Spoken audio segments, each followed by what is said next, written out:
Aristóteles se utiliza el lenguaje, es un amor platónico, porque se dice, lo importante es la idea de amor. No hay amor carnal, hay amor platónico. O sea, todavía Platón pasa a nuestro lenguaje habitual como el gran filósofo de las ideas. Y Platón es el gran filósofo, ya lo veremos al final, ¿no? Sí, o sea, a ver si explico estas dos visiones. Poco más, sino nada más, configura nuestras sociedades. Y aquí tenemos dos visiones completamente distintas. Marx creía que la superestructura, es decir, las condiciones de producción, es decir, el sistema económico en el que vivías, configuraba las ideas que tienes. De tal manera que los marxistas, aún en el año 2015, te dicen, tienes pensamiento burgués. ¿Qué quieren decir con eso? Lo que quieren decir es, puesto que tú vives en una estructura productiva burguesa, tu pensamiento se deriva de esa estructura. Si tú fueses esclavo, tendrías pensamiento esclavista. Si tú fueses esclavista, tendrías pensamiento de propietario de esclavos. ¿Me explico? Lo que dice Marx es, la estructura, la superestructura, como lo llamaba él, es decir, el sistema económico, configura tu pensamiento. ¿Se entiende? ¿Vale? O sea, tú, en función de qué lugar ocupas en la sociedad, piensas de una manera. Bueno, la visión liberal es exactamente la contraria. Son las ideas las que configuran las sociedades. Si vives en una sociedad que cree que es buena la esclavitud, tendrás una sociedad esclavista. No es que, puesto que tienes una sociedad esclavista, creen la gente que es buena la esclavitud. Es exactamente al revés. Puesto que vives en una sociedad que admite la esclavitud, puedes tener una sociedad esclavista. De hecho, todas las sociedades que en un momento fueron esclavistas dejaron de pensar que era buena idea tener esclavitud y dejaron de ser esclavistas. Es decir, las sociedades que pensaron que las mujeres no tenían derechos, dejaron de pensar que las mujeres no tenían derechos y cambiaron. Es decir, la visión de Marx es determinista. Él cree que nuestras ideas no son, yo tampoco creo que sean nuestras, pero él cree que nuestras ideas son fruto de la estructura social en la que vivimos. Los liberales creemos lo contrario. Creemos que son las ideas que tenemos las que configuran la estructura social que tenemos. ¿Se entiende? Uno es determinista en el sentido de que no puedes hacer nada frente a ello. Simplemente eres burgués y tienes pensamiento burgués. Otro es liberal. Tú tienes libertad de elegir qué ideas tienes y si tienes unas buenas ideas acabarás teniendo una buena sociedad. De esto voy a poner 2 o 3 ejemplos. Aquí he puesto al viejo Carlos, que siempre... Y de esto, puesto que yo soy economista, voy a aterrizar la charla a ideas económicas. 2 o 3 muy importantes. El problema económico fundamental, aquello que todos los economistas tenemos que preguntarnos, la gran cuestión en economía es esto.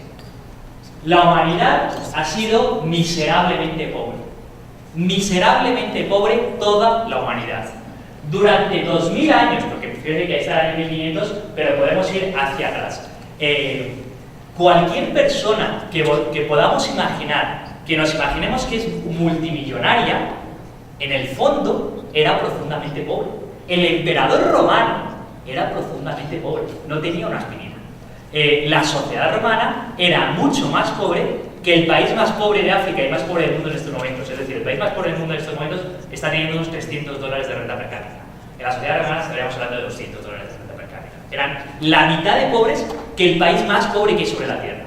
Y eso durante 3.000 años, 5.000 años, desde los egipcios, siempre nos hemos pasado siglos y siglos siendo miserablemente pobres. Miserablemente pobres, no me hablo, pobres. Y de repente, en esta gráfica se ve un momento en torno al año 1850 en que empezamos a hacernos ricos. Llevamos siendo ricos 1 siglo y medio. ¿Ricos qué quiere decir? ¿Somos ricos ahora? En comparación con eso, sí. Ahora somos ricos. Ahora la humanidad, en un momento dado, pasó de ser miserablemente pobre a empezar a ser rico. Y entonces es aquí cuando llega la gran pregunta. La gran pregunta que la economía como ciencia, que los economistas tenemos que responder es ¿por qué la humanidad dejó de ser miserablemente pobre y pasó a ser rica? ¿Por qué en un momento dado nos empezamos a hacer ricos? Y esa gran pregunta ha habido 4 o 5 respuestas.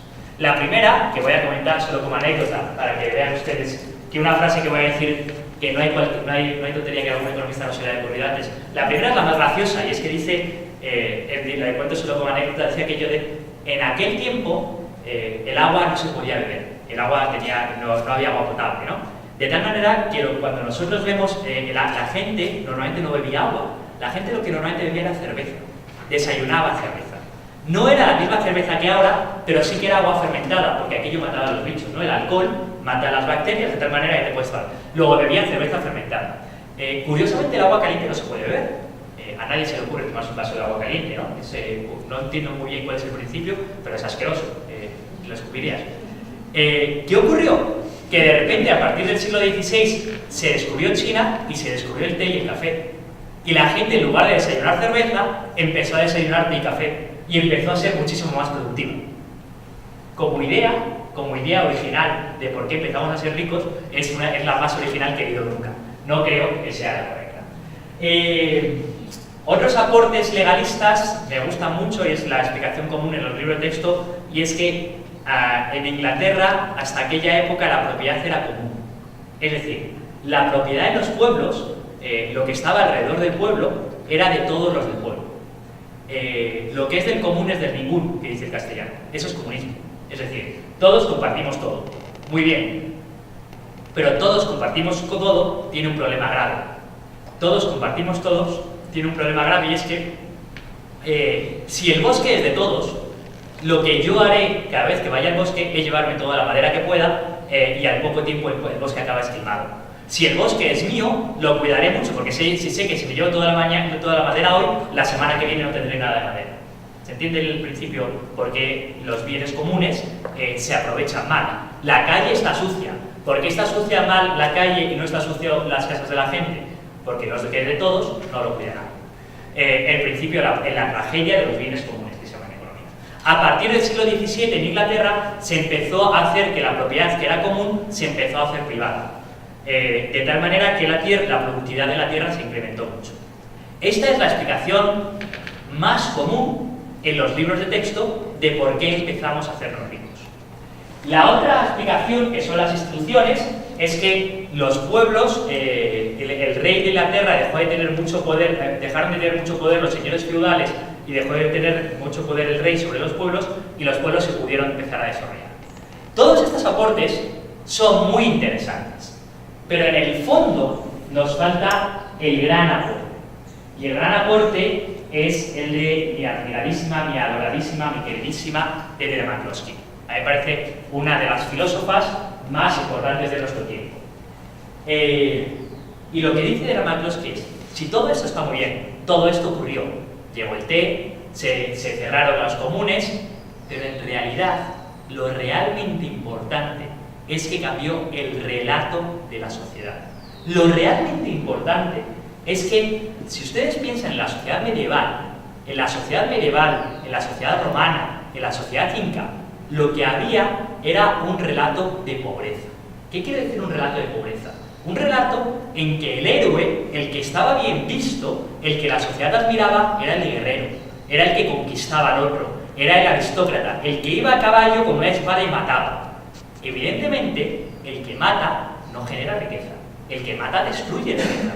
La sociedad admiraba a seres, que ahora lo puedo decir con todas las palabras, despreciables, que generaban pobreza, porque mataban a otras personas. De repente, en un momento dado, no sabemos muy bien cuándo ni por qué, en torno al siglo XIV, XV, es decir, que son 3 siglos de cambio, la sociedad empezó a admirar a gente que generaba riqueza. Empezó a admirar al burgués. ¿Qué es el burgués? El burgués es el que vive en el burgo, el que comercia en el burgo. Burgo es ciudad. La palabra burgo, ciudad. Burgués es el de la ciudad. Y de repente empezamos a vivir en una sociedad en que lo que se admiraba, empezamos a ver que se empieza a admirar al caballero medieval, no al caballero medieval, al trovador que corteja a la dama. De tal manera que la mujer ya no pasa a ser aquella a la que violas cuando vas a conquistar el pueblo de al lado, sino aquella a la que tienes que conquistar por medio de la paz. De tal manera que empiezas a ver una sociedad en que el que se hace rico, el que tiene dinero por el medio del comercio, empieza a ser admirado, respetado. Los burgueses se reúnen en concejos en la ciudad. y presumen de ser burgueses. No son aristócratas y están muy contentos con no serlo, porque ahora el relato, la idea social de lo que es bueno y de lo que no es bueno ha cambiado completamente. Y Deidre McCloskey dice, esa es la clave. La clave es que pasamos de vivir en sociedades que admiran al rey, que admiran al guerrero, a pasar a vivir en sociedades que admiran al creador de riqueza, que admiran al burgués, que admiran al comerciante. Y ese, el gran aporte de mi adoradísima Deidre, aquí la tenemos, ese es la diferencia radical. Por eso digo, poco más que las ideas son las que mueven a una sociedad. Luego, si la pregunta es, ¿qué necesita una sociedad para hacerse rica? Admirar al que hace riqueza, elogiar al que hace riqueza. Yo no voy a dejar de repetirme lo que dice en Europa, pues 3 o 4 veces. En Europa y en Ecuador, si uno va por las calles y ve los nombres de las calles, ¿a quién admira nuestra sociedad? ¿A quién hemos decidido que es lo suficientemente importante para darle el nombre de la calle? ¿Alguna de nuestras sociedades admira y dice, voy a poner el nombre al inventor de la penicilina que debería tener, que es un gran benefactor de la humanidad, Dr. Fleming? ¿Voy a poner un nombre a una calle al primer comerciante que exportó banano desde el Ecuador, que fue un gran comerciante que nos ayudó a hacernos a todos ricos? ¿Hay alguna calle nombrada a aquellos, la historia, no sé, yo viví en Puerto Viejo un año, aquellos que trajeron el primer café para Zipijapa, que fue un francés, si no me equivoco, el que trajo las primeras cepas de café? Es de que ni siquiera sepamos el nombre de esta persona. ¿Esta persona hizo rica a la sociedad ecuatoriana? Sí, la hizo muy rica y ni siquiera tenemos una calle en su nombre. ¿De quién sí tenemos calles? Tenemos calles de guerreros, políticos y asesinos. Lo digo con toda la crudeza del mundo. Tú te paseas por las calles de Europa y ¿a quién tenemos puesto en un pedestal? Al gran general. ¿Qué hizo el gran general? Matar personas. El gran general iba a otros países a conquistarlos y mataba personas. Mientras sigamos teniendo un relato social, digo que eso ya ha cambiado completamente, ¿no? Pero todavía nos queda esa reminiscencia de a quién ponemos en estatuas. Mientras tengamos un relato social, una idea de que era bueno ser el gran general y no era bueno ser el comerciante, tenemos sociedades pobres. Cuando pasamos a tener, a día de hoy, en el siglo XXI, todos los pueblos del mundo deberían tener una plaza que se llama Plaza Steve Jobs. Porque este hombre fue un gran benefactor de la humanidad y nos hizo a todos más ricos. Y los niños pequeños querrán vivir en la plaza Steve Jobs o ser como Steve Jobs. No es un santo, no lo es. Pero es un hombre. Fíjense, no me voy a meter con la religión, pero fíjense claramente cómo los santos no son precisamente, y ahora sí que voy a hablar de mi maestro, los santos no son precisamente gente que genere riqueza. ¿Cuál es la virtud? ¿Por qué durante esos 2000 años que fuimos pobres, cuál era la virtud que tenían? Lo que más admiraba a esas sociedades, ¿qué era? Ser santo. ¿Y los santos qué eran? Pobres. Los santos son por definición pobres. San Simón el Estilita era muy bueno porque no consumía nada, vivía encima de una columna solo consumiendo pan y agua. Y a partir de aquí, todos los santos son pobres. Y lo que más se admira en un santo es que sea pobre. Si vivimos durante 2000 años en una sociedad que admira que lo más variado que tiene, lo que pone literalmente en un pedestal, es aquel que es pobre, ¿qué resultado tenemos como sociedad? Tenemos una sociedad pobre, porque admiramos a gente que es pobre. Voy a hacer una salvedad, porque sé que este comentario tiene... Lo curioso de esto es la tesis de Weber, que Weber dijo la ética protestante y el espíritu capitalista. ¿Por qué los países protestantes son más ricos que los países católicos? ¿Qué son países protestantes? Porque la revolución industrial comenzó en Inglaterra, en Holanda, en Alemania, países y en Estados Unidos, países protestantes. Curiosamente, esas son las tesis de Weber, luego bastante discutidas. Voy a explicar toda la teología ya que tenemos un poquitín de tiempo. Los protestantes y los católicos tuvieron desde el siglo XVI y desde el Concilio de Trento dos cosmovisiones del mundo muy distintas. Y esto es, fíjense cómo ¿Hasta qué atrás hay que ir para entender las ideas? Los protestantes, los católicos decían, lo que te salva, lo que te lleva al cielo, son las obras. Si tú te portas bien, si te haces bien, obtendrás la salvación. Pero además tenemos la institución de la confesión, una institución maravillosa para el pecado. Una institución maravillosa. Da igual lo que hagas, que vas, te confiesas, tienes propósito de enmienda, penitencia, y ya con eso, propósito de enmienda, no tienes que enmendarte, ya con eso lo has solucionado, ¿no? Frente a esto, tenemos a los protestantes que creen exactamente lo contrario. Los protestantes dicen, no. Dios, tú eres tan pequeño con respecto a Dios, que lo que tú hagas en esta tierra no va a afectar si te vas a ver salvado o no te vas a ver salvado. Dios ya ha elegido a los suyos. Dios ya ha elegido a los justos. Tú naces predestinado. En esta tierra hay algunos que están predestinados y hay otros que no lo están. Puesto así el debate, cualquiera diría, bueno, los católicos trabajarán mucho porque se salvan por las obras y los protestantes trabajarán poco porque al fin y al cabo si ya estás predestinado, ¿qué más da lo que hagas? Pero los protestantes le dieron una vuelta de tuerca y dijeron, pero fíjate, no sabemos quién está predestinado, pero Dios sí lo sabe. Luego, aquellos que tienen una vida pulcra, aquellos que tienen una vida limpia, aquellos que realmente se presentan ante la sociedad, esos sí que están salvados. Los otros no están salvados. ¿Qué resultado tuvo esto en la sociedad? Que los protestantes quisieron aparentar o mostrarse al mundo como salvados. Los protestantes se esforzaron porque la humanidad les viese a ellos como salvados. Curiosamente, no he podido poner las fotos, pero esto sabéis en qué se nota clarísimamente. Si uno va a los países protestantes, especialmente a mí me impresionó mucho en Holanda y Suecia, uno anda por la calle y las casas tienen unos grandes ventanales y uno puede ver hasta el salón de la casa. Si uno se pasea por los suburbios de Estados Unidos, según va andando, ve el jardín y ve un gran ventanal y ve el salón de la casa. Desde fuera de la casa, tú puedes ver lo que está haciendo esa familia. ¿Por qué? Porque la idea que quieren transmitir al mundo es, nosotros, no digo que a día de hoy siga siendo así, pero culturalmente es, nosotros somos una familia honrada. Aquí no ocurre nada malo. Nosotros estamos salvados. Que la humanidad vea que nosotros estamos salvados.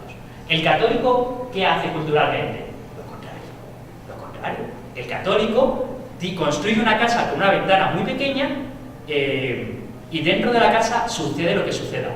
Y luego sale a la calle y va a una procesión para que todo el mundo vea que él es muy católico, pero no hace falta que lo vean los demás.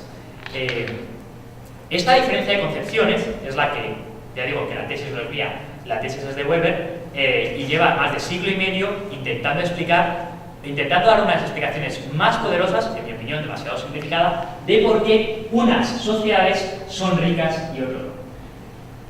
¿Cómo? Bueno, hasta aquí hemos llegado. Creo que con todo lo que he explicado hasta ahora, aquí falta la tesis de mi maestro Escotado, que escribió estos dos tomos de los enemigos del comercio.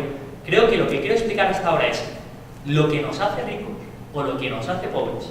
No es el petróleo, no es la producción. Son las ideas de riqueza o de pobreza que tengamos. Y eso lleva siendo así toda la historia. Y si durante 2000 años fuimos pobres, es porque teníamos ideas de pobreza. Hasta que no llegó 4 o 5 cosas que cambiaron. Primera, la ética protestante. La ética protestante en que ya el santo, los protestantes apenas tienen santos. Ya el santo no era el protagonista de la sociedad, sino que lo pasa a ser el burgués. Las virtudes burguesas, el admirar al burgués. Ya no admiro al guerrero, ya lo que toda sociedad quiere ser ya no es aristócrata. Yo no admiro al guerrero, ahora admiro al que genera riqueza. En el momento en que admiras al que genera riqueza, pasas a tener una sociedad que genera riqueza. Ahora, la gran pregunta que nos tenemos que hacer todos es cómo generar buenas ideas. Cómo hacer que nuestra sociedad tenga ideas de prosperidad. Ahora, el problema que tenemos es eso no lo sabemos. No lo sabemos. Es decir, en la idea de cómo generar las ideas correctas para una sociedad es algo, fíjense que el relato que estoy contando de protestantes frente a católicos, o todo lo que va desde el siglo XIII hasta el siglo XIX, es decir, cómo evolucionamos de la mentalidad medieval a la mentalidad burguesa cosmopolita, que es más o menos la del XIX, la que vimos ahora, Han pasado 6 siglos, no lo sabemos, es tremendamente complicado. Por cierto, quiero hacer un comentario con respecto a la diferencia entre protestantes y católicos. Es algo que a día de hoy se vive muy intensamente en América Latina. Es decir, las iglesias evangélicas, en su aspecto exterior simplemente, presumen de pulcritud, siguen presumiendo de pulcritud, ¿no? Siguen siendo especialmente limpias, especialmente cuidadas, ¿no? Puesto que todavía la imagen sigue siendo la misma de nosotros estamos salvados. Esa es la imagen que quieren que se proyecte hacia el exterior. Y ahora bien, ¿qué hacer con las ideas? Ahora, la gran palabra, el gran problema en las ciencias sociales a día de hoy es esta palabra: instituciones. ¿Qué son las instituciones? Bueno, institución prácticamente es todo comportamiento socialmente aceptado, no cuestionado, en los que vivimos. Voy a poner la definición de Hayek, que quizá va a ser obras del ingenio humano, pero no del designio humano. Todo lo que los hombres hemos creado, pero no hemos diseñado. Y fijaros que los ejemplos son múltiples. Voy a poner 5 o 6. El idioma. Todos hemos creado el idioma, pero nadie se ha sentado una tarde y va a decir, voy a crear el castellano. Me siento ahí, guau. Lo intentaron hacer con el esperanto y fracasó. Obviamente fracasó por los esperantistas, que todavía quedan algunos en el mundo. Pero vamos, la idea de generar un idioma de la nada, de inventarte un idioma, es por definición imposible, puesto que necesitas una institución, se genera con los siglos. 3 o 4 instituciones más. Tú te encuentras a mí esta me gusta mucho. Tú te encuentras a alguien en la calle y lo primero que haces es darle la mano, ¿verdad? Eso es una institución. Toda la sociedad nos hemos puesto de acuerdo que cuando te encuentras a alguien le das la mano. ¿Sabéis por qué nos damos la mano? Es muy interesante. Hubo un tiempo en que tú no podías confiar en la gente que estaba por la calle. Hubo un tiempo en que tú no podías confiar en los demás. De tal manera, si vamos a poner que si no nos vemos. Nos encontramos en medio de la calle. Y si yo tengo malas intenciones para con ella, si realmente quisiera asesinarla, que no es el caso, no tendría más que tener un cuchillo o algo parecido y nada más verla hacerla así. En lugar de decirle, que no tengo un cuchillo, que soy buena persona, ¿qué hago? Le enseño mi mano. Y mientras nos estamos dando la mano, difícilmente, ya con la mano izquierda será mucho más difícil, mientras estemos dando la mano, difícilmente la voy a poder agredir. Luego, este gesto, tenemos la conversación con la mano dada simplemente para decirnos, no confío en ti, pero mientras te estás dando la mano, ya sé que no te vas a hacer nada malo. Por eso tú te presentas al mundo con la mano descubierta diciendo, hey, no tengo nada, no te voy a hacer nada. Todos nos hemos dado la mano. ¿Algunos sabíamos esto?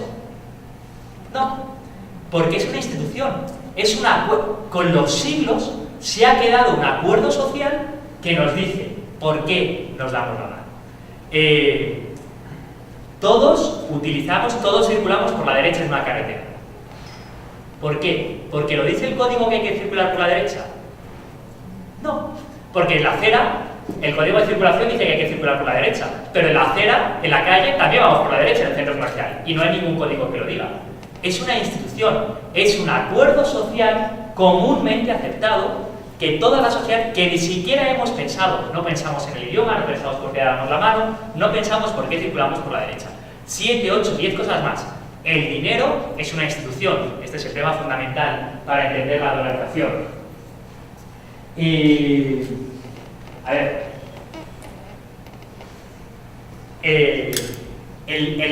la propiedad privada es una institución. Luego el derecho la protege, pero la propiedad privada es una institución.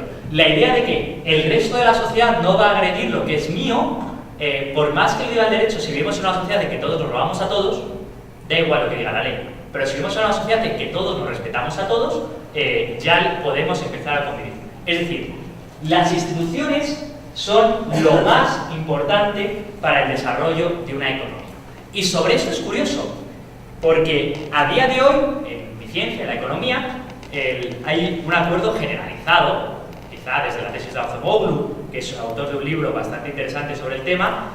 Yo creo que el concepto que ellos tienen de instituciones es un poco estrecho, porque ellos ven instituciones como solo el derecho y tal. En realidad instituciones son mucho más cosas, son todas las cosas que hacemos los hombres generalmente, comúnmente, las instituciones son los que nos configuran como sociedad. Y hay instituciones que tienen, hay sociedades que tienen instituciones virtuosas, instituciones que nos hacen más ricos a todos, y hay sociedades que tienen instituciones perniciosas, que nos hacen más pobres a todos. Por ejemplo, estamos en Quito, ¿no? Podemos hablar con cierta confianza. Esa idea que tienen en Guayaquil de que no hace falta parar en los semáforos, no sé si se han circulado ustedes por Guayaquil, ¿verdad? La idea que tienen en Guayaquil de que los semáforos en rojo dan bastante igual, hace a toda la sociedad guayaquileña más pobre. Es más difícil circular en un auto por Guayaquil que circular por Quito, porque el Guayaquil es que está rojo, que maldad. No tienen una institución social, no hay un acuerdo comúnmente aceptado que diga, cuando el semáforo se pone en rojo, se para el carro. Y fíjense que la ley es la misma, pero la institución, el acuerdo comúnmente aceptado socialmente era, aquí no se paran los semáforos en rojo. ¿De acuerdo? La primera vez que circules por Guayaquil, pues Guayaquil en condiciones de idea. No, estamos en Guayaquil. Ah, bueno, estamos en Guayaquil. Todo el resto de la humanidad para semáforos en rojo, pero aquí es... La institución, da igual lo que diga la ley, lo importante no es lo que dice la ley, lo importante es lo que la sociedad asume. Y hay instituciones virtuosas e instituciones perniciosas. Voy a hablar de otra institución perniciosa en Ecuador, el MANTE. El mero MANTE es una institución que no nos hace ricos a todos.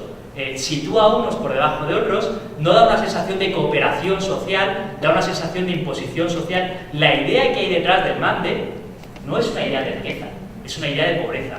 No es un relato del comerciante, es el relato del aristócrata frente al indígena. No es el relato de una sociedad de comerciantes en la que todos intercambiamos con todos. ¿Qué otras instituciones hay o no hay que puedan hacer? Por ejemplo, ¿cuánto se paga? Muy interesante. Hay sociedades en las que tú vas a la cafetería, pides un café, te consumes el café y te vas de la cafetería. Y pagas al final, pagas después de todo. Porque se asume que vas a pagar. Hay sociedades en las que dicen, hasta que tú no me pagas no te vendo el café, porque desconfío de ti. Porque son sociedades en las que se desconfía. ¿Por qué lo producen? Porque habrá muchos clientes que efectivamente se habrán ido antes. ¿Se entiende lo que quiero decir, no?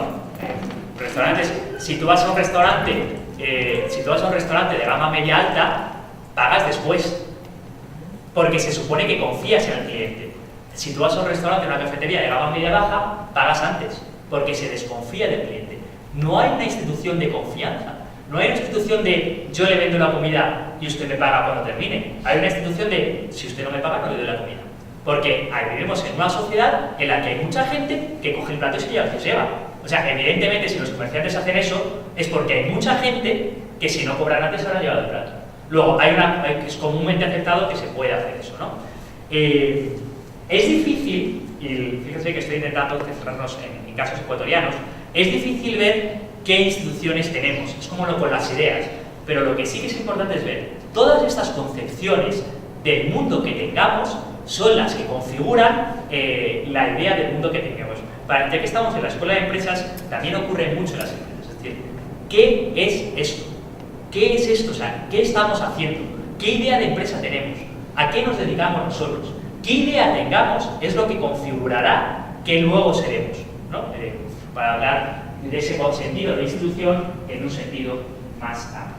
Aquí tenemos a Friedrich Hayek, el gran autor de las instituciones. Bueno, voy a comentar 2 o 3 conceptos más. Paradigma. Paradigma es una palabra científica. Paradigma es el conjunto de ideas en el que te mueves, en ciencia sobre todo, ¿no? Paradigma es el campo mental, la parte del campo mental en el que nos estamos moviendo. A ver, aquí tenemos las tesis de Hans Kuhn, un grandísimo autor, que es el que habla de cambios de paradigma. ¿Qué quiere esto decir? Y luego voy a hablar ahora de ciencia y voy a hablar de esto.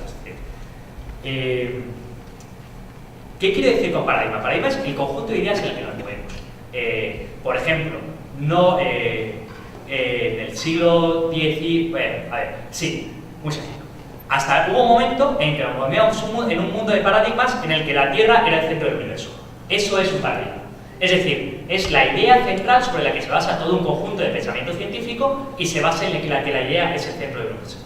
Y de repente pasamos al heliocentrismo. El Sol es el centro del universo. Hemos cambiado completamente de idea, de paradigma, de concepción del mundo. Del cambio de lo uno a lo otro, es decir, del cambio por eso es tan importante la parte de Galileo. ¿Sabéis la historia? Galileo fue el que lo descubrió, le dijeron que no, y al final Galileo, con eso, dijo aquello que pusimos, ¿no? La historia, entonces, Galileo, a ver, aquí, a mí me gusta mucho esta historia porque tiene varios puntos. Galileo tenía su telescopio y descubrió que la Tierra no era el centro del universo. Y escribió un texto que la Tierra no era el centro del universo. Y la Iglesia condenó a Galileo.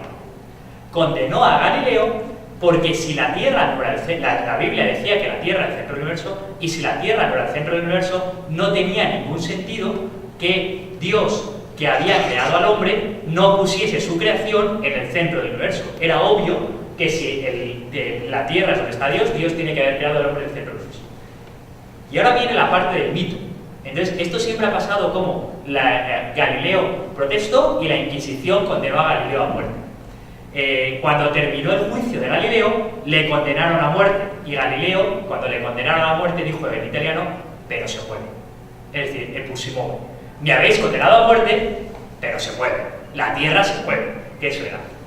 Lo curioso es que haciendo un análisis más profundidad, esta historia que siempre ha quedado como la brutalidad de la Iglesia, de la independencia del pensamiento de Galileo, Galileo en realidad no tenía datos científicos, solo con lo que había visto por el telescopio, para demostrar que era así. Luego el debate se estuvo manteniendo durante mucho tiempo en terreno científico. Faltan pruebas para demostrar lo que estás diciendo, que me parece una visión más rica de este problema.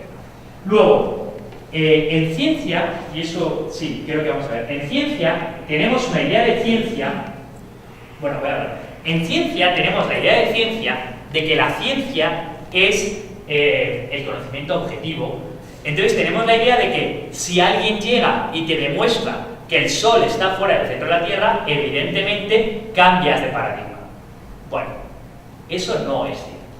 Los cambios de paradigma en ciencia, es decir, el cambio de paradigma que, por ejemplo, ha supuesto que prácticamente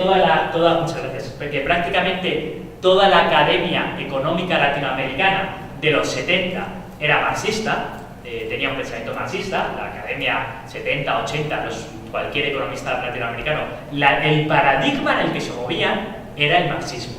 Su universo de pensamiento era el marxismo. A día de hoy ya no es el marxismo. Cualquiera creería que los académicos, que son gente, pues ya se sabe, son académicos o científicos muy reflexionados, cambian de paradigma porque unos convencen a otros. Falso. En toda la historia se conocen muy poquitos casos en que un economista haya cambiado de opinión o en que un científico haya convencido a otro.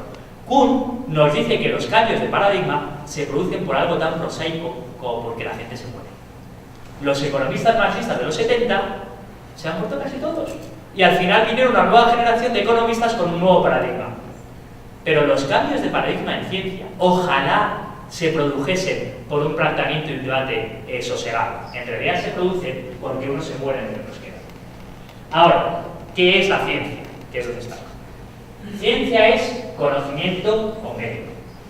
No hay mucho más que esto. Ciencia es conocimiento con método. Es decir, es adquirir conocimiento con una cierta metodología. Eso es ciencia. Me parece que es una definición muy suave, muy llana.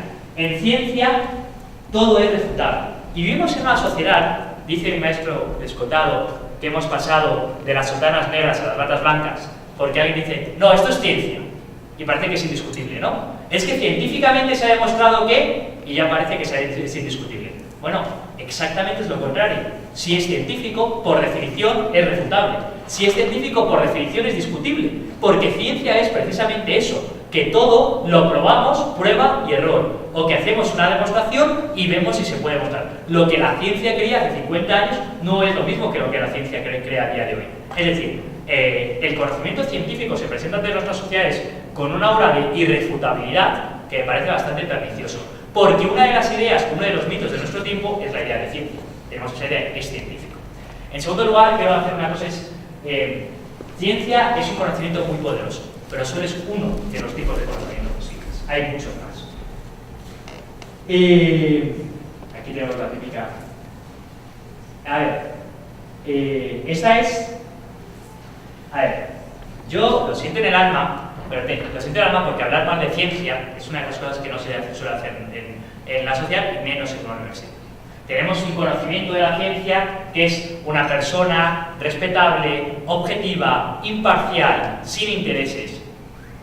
Lo siento, pero esos son los santos. Los científicos, los científicos, cuando van a un congreso científico, pues hay de todo. Hay, en primer lugar, en ciencia y moda. Hay moda. Hay temas que están de moda estudiar y temas que no están de moda estudiar. Y no sabemos muy bien por qué. Hay temas que se ponen de moda y hay temas que ya no están de moda. Ahora en economía está de moda estudiar instituciones o economía del comportamiento. Muy bien, está de moda. Ahora en economía no está de moda estudiar historia del desarrollo económico, pues no está de moda. Hay modas, hay cosas que de repente un montón de estudiantes... en segundo lugar, hay intereses. Claro que hay intereses. Hay intereses por quién publica antes, hay intereses por cuándo publicas, hay intereses de dinero, de quién consigue la financiación, hay trapos sucios.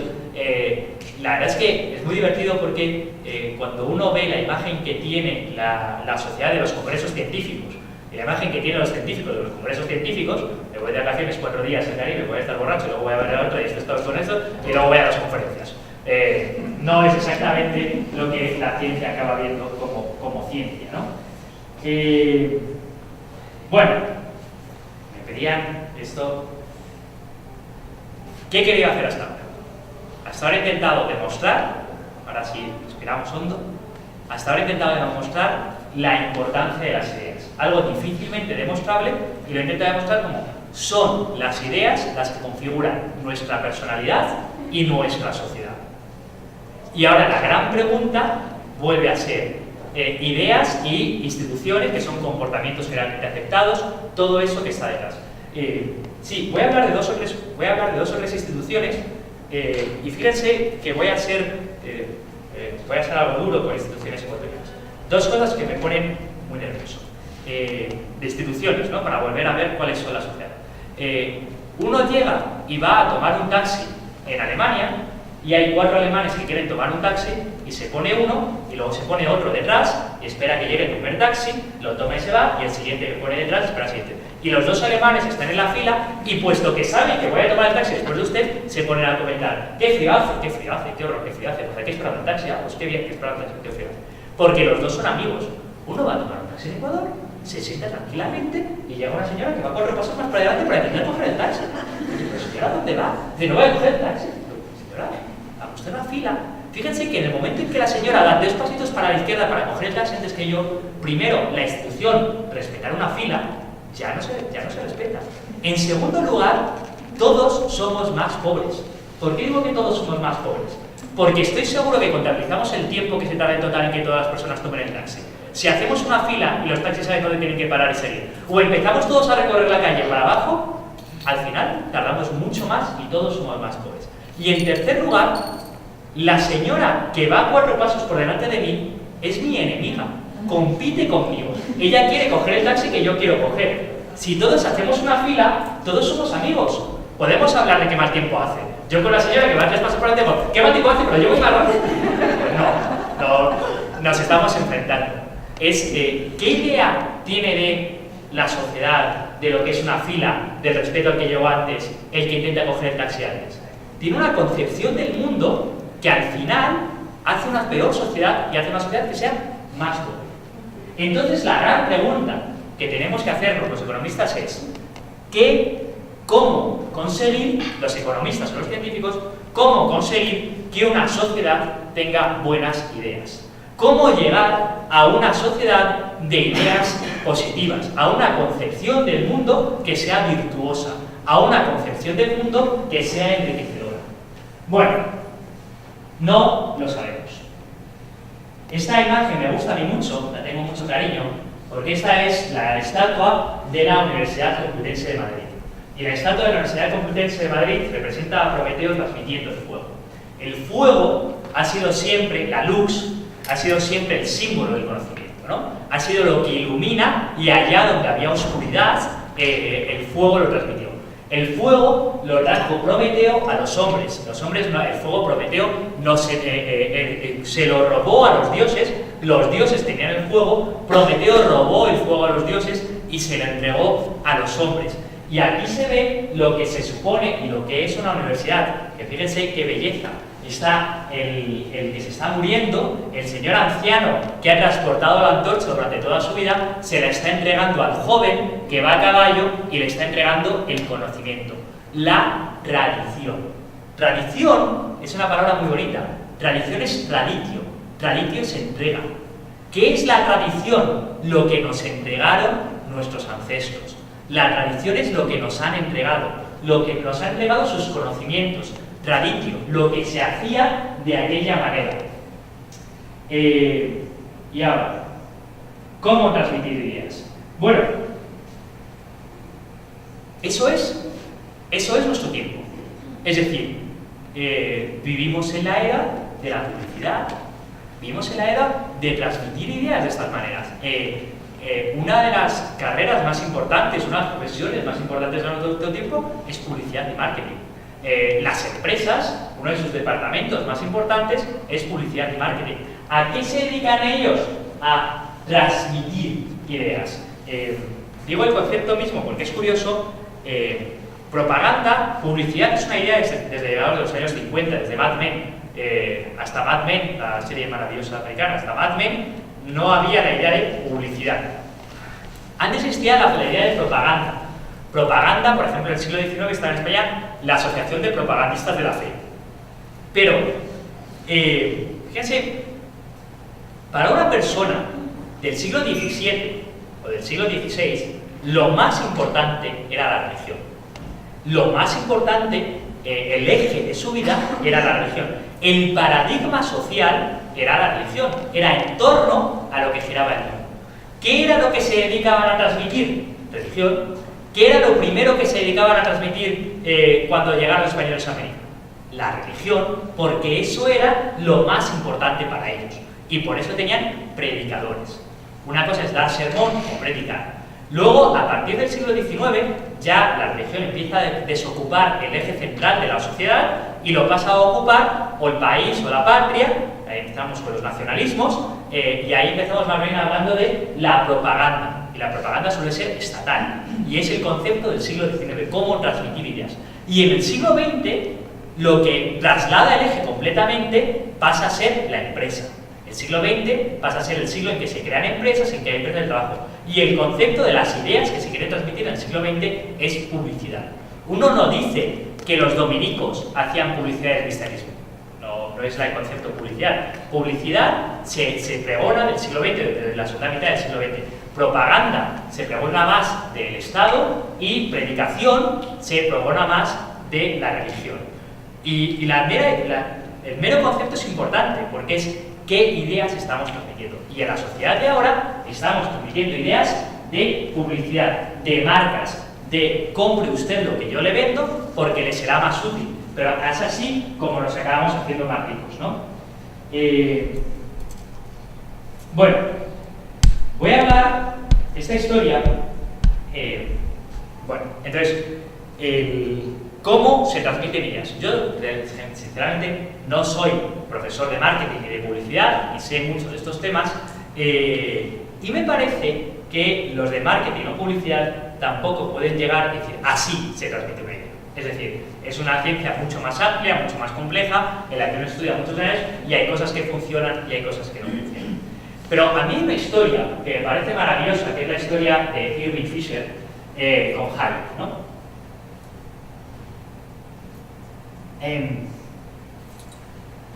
Ocurrió la Segunda Guerra Mundial. Y la Segunda Guerra Mundial fue un auténtico desastre. La humanidad había fracasado como humanidad. Y Hayek, un pensador austriaco que vivía en Inglaterra, escribió un libro, todavía de hoy imprescindible, que es Camino de Servidumbre. Y dijo, ese camino, porque el comunismo estaba en aquel momento alzándose, ese camino por el que va el comunismo es el camino de la pobreza, es el camino de la servidumbre. Y escribió ese libro maravilloso. Y a Fisher le debemos todos mucho. Fischer había perdido a su hermano, que se había muerto en la Segunda Guerra Mundial, como tantos. Todos los europeos perdieron a un hermano en la Segunda Guerra Mundial, ¿no? Fueron tantos los muertos. Y Fischer había conseguido hacer dinero vendiendo pollos. Que eso también es... El pollo, en el siglo XIX, era una comida de lujo. Y Fischer vio las granjas industriales y empezó a criar pollos en lugar como se crían aún las gallinas de uno en uno, que se cuidaba, que se mata en Navidad y que hay que tener cuidado. Empezó a crear pollos en criaderos de pollos y a hacer de la agricultura algo industrial. Y se hizo millonario. A día de hoy, todos le debemos mucho a Fischer, puesto que el pollo es la carne más barata. Y es más barata porque se produce de manera industrial. Y Fischer hizo dinero. Y Fischer llamó a Hayek y le dijo: me quiero reunir con usted. Quiero que las ideas que usted ha transmitido en este libro se trasladen. Quiero hacerle político. Le doy todo el dinero del mundo que quiera, toda mi fortuna, vamos, para que usted sea político y se presente al Parlamento y diga sus ideas en el Parlamento inglés. Y Hayek le dijo: no, esa es muy mala idea. Lo importante no es ser político. Lo importante es influir en los políticos. Lo importante es transmitir las ideas. Lo importante no es ir al Parlamento y que yo vaya con mi libro y decir estas ideas. Lo importante es transmitir las ideas a la sociedad. Porque Hayek fue uno de los institucionalistas, uno de los descubridores, de los trabajadores más en el concepto de institución. Lo importante no es lo que se diga en el Parlamento. Lo que configura nuestra sociedad es lo que la sociedad cree. Luego, usted no tiene que influir, usted no tiene que ser el político. Usted tiene que o influir en el político o influir en las ideas generalmente aceptadas por nuestra sociedad. Si consigue transformar eso, conseguirá. De tal manera que formaron el primer think tank. ¿Qué es un think tank? Es un tanque de pensamiento. ¿Qué quiere decir un tanque de pensamiento? Un grupo de intelectuales que se reúnen para intentar generar nuevas ideas o transmitir ideas a la sociedad. A día de hoy hay cientos de think tanks. Hayek y Fischer crearon, si no me equivoco, fue el Instituto for Economic Affairs, el primero. En Ecuador tenemos uno que no es muy conocido, Condorita Ampuero, el Instituto Ecuatoriano de Economía Política, que a nivel internacional tiene bastante prestigio, y ya se van generando otros think tanks. Pero ¿cuál era la idea principal de Hayek? Si tú quieres cambiar la sociedad, no te hagas político. Si tú de verdad quieres cambiar la sociedad de aquí a 50 años para tener una sociedad mejor, influye en las ideas. Son las ideas las que son las que realmente cambiarán o configurarán una u otra sociedad. Claro. Aquí tenemos. La política no es un debate de ideas. Nos encantaría que la política fuese un debate de ideas, pero no lo es. La política no va de ideas. La política es un debate para conseguir el poder y en tal caso implementar las ideas. Pero el político no trata de convencer a los ciudadanos, ni muchísimo menos de convencer a la oposición. Alguien que cuando un político da un discurso en el Parlamento es para que los demás digan: ¿qué razón tiene usted? No lo había visto desde ese punto de vista. Cambio completamente mi voto. No es eso la política. Nos hacemos una especie de paripé, una especie de como que sí que no, pero no va de eso. La política va de conseguir votos. De hecho, tan es así que las etiquetas políticas son completamente absurdas.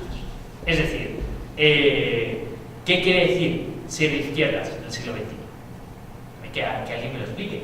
Porque, ¿qué tiene en común la izquierda chilena, quizá la prueba Bachelet? ¿Qué tiene en común toda la concertación de los años 90 con la izquierda de los Kirchner? ¿Qué tiene en común la derecha de Santos con la derecha de, luego por poner solo ejemplos en Latinoamérica, ¿no? ¿Qué tiene en común la derecha de Santos con el kirchnerismo de derechas, con la derecha? Pues no tiene nada. Es decir, la política es simplemente un espectáculo para atraer votos para luego intentar gestionar. Nos encantaría que la política fuese un debate de ideas, pero no lo es. Porque como muy bien vio Hayek, el debate ya estaba decidido. El debate está decidido desde antes. Está decidido sobre qué se puede hablar en esta sociedad o qué no se puede hablar en esta sociedad. Está decidido sobre qué ideas tiene la sociedad o qué ideas no tiene la sociedad. Luego, no es la política donde hay que buscar el camino. Esta es la definición. ¿Qué son los intelectuales? Bueno, intelectuales es una palabra como con ideología, ¿no? Traficantes de ideas de segunda mano.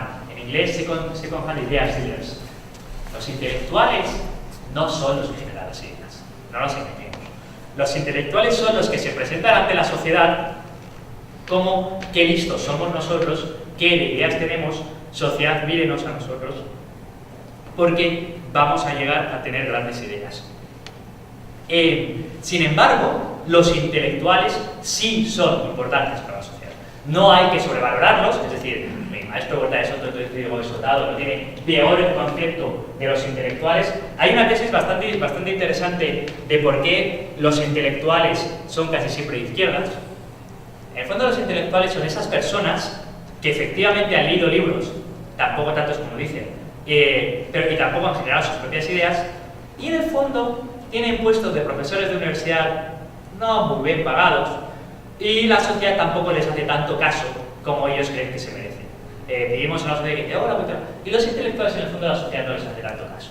Y ellos ven que tienen una vida como así. Los intelectuales son gente que está en general bastante resentida, bueno, porque ellos ven que no tiene una vida como muy bollante, y ven que ese señor que vende hamburguesas, que tampoco tiene un gran título universitario, vive muy bien, tiene más dinero que él, y ellos que son tan listos no tienen un gran puesto en la sociedad. Luego los intelectuales, en el fondo, son gente bastante más resentida. Aquí he puesto una foto del Bar Chicote. Si alguna vez vas a Madrid, hay un chotis, la canción típica de Madrid, dice, en el Bar Chicote, donde se reúne la crema de la intelectualidad. Esa es la crema de la intelectualidad. En el fondo, ¿qué concepto tenían los madrileños de lo que eran los intelectuales? Los que estaban en un bar. Los que estaban en un bar tomando café. Eso era el concepto de intelectual, donde se reúne la crema de la intelectualidad, donde estaban. Bueno, sí. Volviendo sobre el debate político. Sobre el debate político, es divertido, es curioso que el debate político tiene un gap muy grande con respecto, una distancia muy grande en años con respecto al debate intelectual. Es decir, voy a ponerles un ejemplo. A día de hoy estamos debatiendo si legalizar la marihuana en muchos países del mundo. Eso es un debate político actual, no es un debate científico, no lo es. Es decir, los experimentos, las pruebas ya están hechos. A día de hoy se sigue debatiendo sobre el matrimonio homosexual o la adopción de los homosexuales. No es un debate intelectual. Ese debate intelectual, el punto culminante del debate intelectual, bueno, voy a poner un ejemplo que me toca más personalmente. A ver, a día de hoy estamos debatiendo la adopción de las drogas. Ese es un debate político en el año 2015 en muchos países del mundo. El debate intelectual sobre las drogas lo cerró mi maestro Escotado, digo lo cerró quizá con cierta pretensión, con un libro que se titula Historia General de las Drogas en el año 82, 83. Hace 40 años los intelectuales, no los intelectuales, los filósofos estaban debatiendo sobre qué son las drogas o qué efectos tienen las drogas. Hace 40 años. El debate político llega 40 años después. Es decir, el debate político y el debate intelectual, esto llega muchísimo después. ¿Y qué se debate en el debate político? Lo que está de moda. O sea, en política no se debate los problemas estructurales o reales de la sociedad. Se debate lo que toca debatir esta mañana. Pero no hay un debate realmente profundo con respecto a eso. El debate científico le pasa un poco lo mismo, ¿no? En la universidad enseñamos ideas anticuadas, por definición, y no puede haber otro remedio. El profesor de universidad quizá tiene 50, 60 años. ¿Qué estudió él? Cuando él tenía 20 o 30 años. 30 años después está enseñando lo que él aprendió. Evidentemente está por definición enseñando ideas anticuadas. No, pero por definición, o sea, es muy difícil que alguien a los 50 años se ponga a ver cuál es el debate. Cuando uno en su carrera científica está en los 30, está en el auge del debate, luego adquiere prestigio, y luego a los 60 es cuando tiene prestigio para enseñar, pero en el fondo está enseñando 30 años. Tan es así que ocurre así siempre. Es decir, ahora mismo en ciencia estamos cambiando completamente al paradigma de la complejidad. Un tema que me interesa mucho y que también se podía hablar y que es completamente entender el mundo desde el punto de vista no el pensamiento sencillo, sino el pensamiento complejo. En las universidades no se enseña pensamiento complejo. Porque los profesores no han tenido oportunidad de aprender pensamiento complejo porque es algo que se va produciendo 15 años más o menos. Un libro de Nassim Nicholas Taleb, que fue El Cisne Negro, un bestseller, cambia completamente nuestro concepto de estadística. Y en las universidades se sigue enseñando la estadística tradicional y a Taleb apenas se les entre. Las matemáticas, aquí nuestros amigos matemáticos, las matemáticas todavía creemos que no es una ciencia exacta. Las matemáticas hace mucho tiempo que dejaron de ser matemáticas exactas y ya no es de esta función se produce esto, sino complejidad. De esta situación hay esta nube de posibilidades. Y ya no es 1 a 1, ahora es dónde puede estar. Como de hecho en física, ese tipo de cosas. De hecho, es curioso porque a día de hoy, el debate a día de hoy en Europa, económico, es el debate de la austeridad.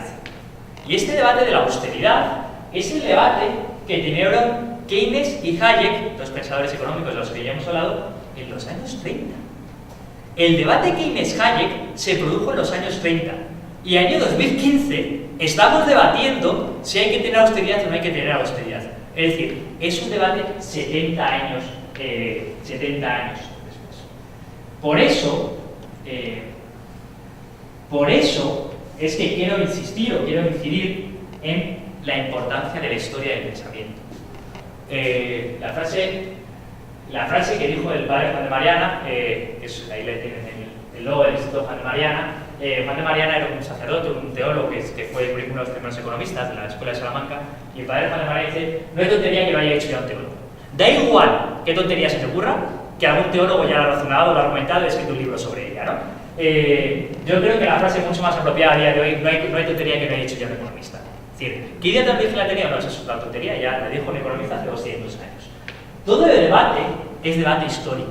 Es decir, todo debate que uno cree que pueda tener a día de hoy o en los medios públicos, ya hemos dicho que las ideas en el fondo no son nuestras. O sea, las ideas en el fondo las heredamos de alguien que ya las dijo.